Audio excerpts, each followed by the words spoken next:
Hello friends,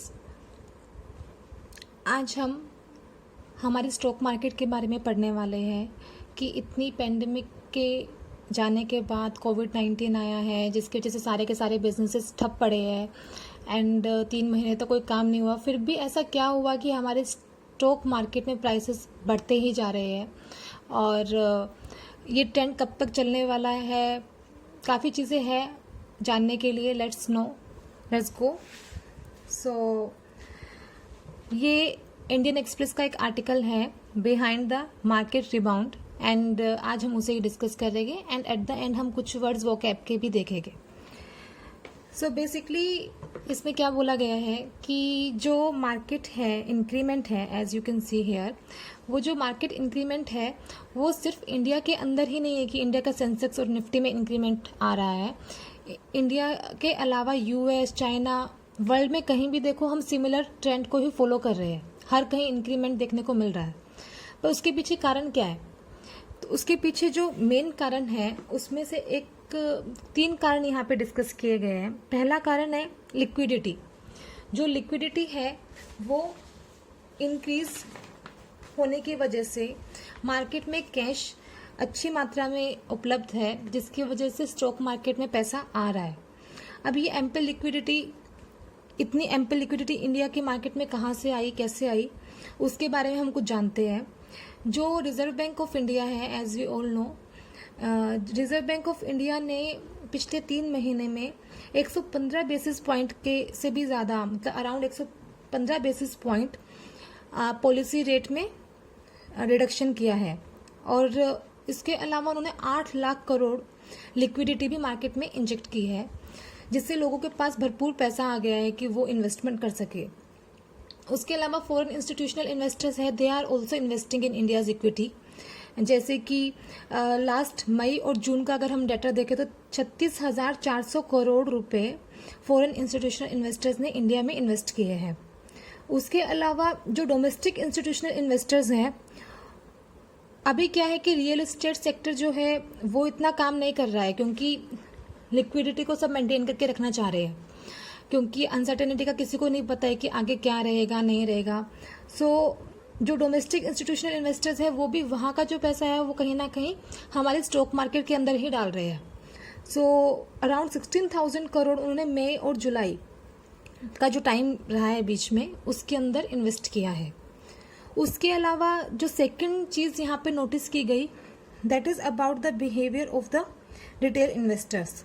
जो हमारे retail investors हैं उनके बिहेवियर में भी काफ़ी चेंज देखा गया है क्योंकि जो हमारे जो central depository service India limited है, ऐसा देखा गया कि पिछले पूरे साल के अंदर अराउंड 3 लाख लोगों ने ही, मतलब 3 लाख करोड़ लोगों ने ही अपने अकाउंट्स खुलवाए थे और इस 3 महीने के अंदर 19.6 लाख करोड़ लोगों ने अपने अकाउंट्स खुलवाए हैं। तो यू कैन इमेजिन कि किस मतलब स्पीड से लोग इन्वेस्ट करना चाह रहे हैं। तो अभी जो कंडीशन है कि रिटेल जो इन्वेस्टर्स हैं हमारे आपके जैसे लोग, उन्होंने इन्वेस्ट इतना किया है कि उनका जो शेयर है इन्वेस्टमेंट के अंदर वो 50% से बढ़कर 68% हो गया है, जो कि अगर देखा जाए तो उन्होंने फॉरेन इंस्टीट्यूशनल इन्वेस्टर्स और जो DII है उनको बाईपास कर दिया है, जो कि कहीं ना कहीं एक हेल्दी ट्रेंड नहीं है क्योंकि जो उनकी सोच है इसके पीछे ये है कि कुछ 1 महीने बाद 2 महीने बाद वैक्सीन आ जाएगी एंड चीज़ें सॉर्ट आउट हो जाएगी एंड शेयर प्राइसेस बढ़ेंगे तो हम उस टाइम पे ये कम प्राइसेस पे जो शेयर्स मिल रहे हैं खरीद नहीं पाएंगे और ऐसा ज़रूरी नहीं है कि ऐसा कुछ होगा। Basically that is not an healthy trend but still it is going on. And the third reason is the monsoon. एक अच्छा मानसून की उम्मीद ने भी लोगों को शेयर मार्केट में और जो हमारे मार्केट है उसमें इन्वेस्ट करने के लिए बढ़ावा दिया है। अब उसके अलावा जो म्यूचुअल फंड है, एक चीज़ देखने वाली है कि जो हमारे म्यूचुअल फंड्स हैं उनका प्राइसेस नहीं बढ़ रहा है, उनमें कमी आ रही है। उसके पीछे कारण क्या है कि म्यूचुअल फंड्स के लिए जो लोग फिजिकल मूवमेंट करते थे खरीदने के लिए वो सब बंद हो गई है because of the Covid.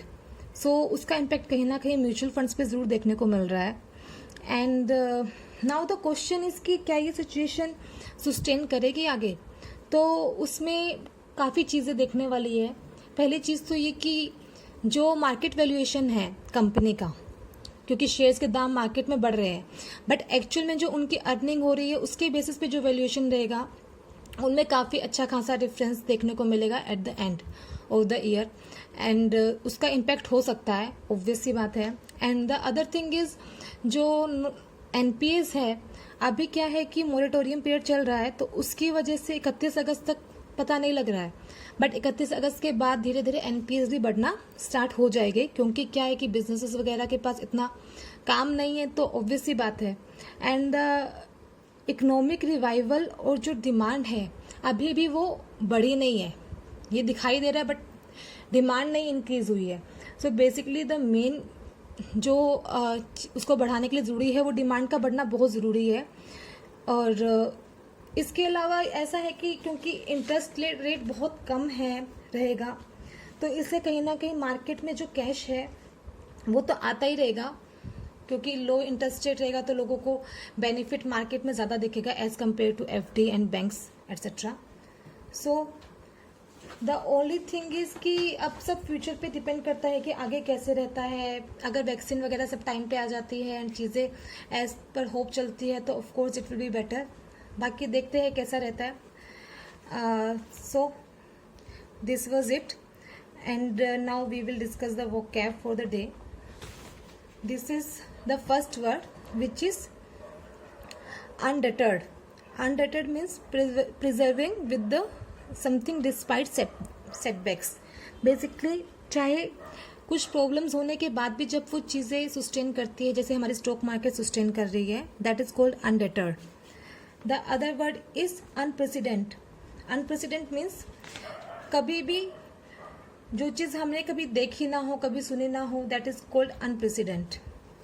The third word is sluggish. Sluggish means slow moving और इनएक्टिव। जो चीज़ें बहुत धीरे काम करती है, जल्दी से काम नहीं करती है, जैसे कि सेंट्रल बैंक्स जल्दी से कई बार मूव नहीं किया 2009 की पेंडेमिक के 8 के टाइम पे। So that is was the slow move और sluggish we can call it. And the last word is sloshing. Sloshing is move irregularly. Basically जैसे पानी होता है, पानी को हम डालते तो वो इरेगुलरली मूवमेंट करता है इधर से उधर, so that is the word sloshing. So hope आप लोग को आज का सेशन पसंद आया होगा। अगर आपको पसंद आया तो सब्सक्राइब करना ना भूले, बेल आइकन प्रेस करें ताकि आपको मेरी वीडियोस मिलती रहे, एंड लाइक करना ना भूले। इससे मुझे थोड़ा सा मैं उत्साहित होंगे, प्रोत्साहित होंगे कि मैं आगे और आपके लिए ऐसी वीडियोस बनाती रहूँ। Thank you.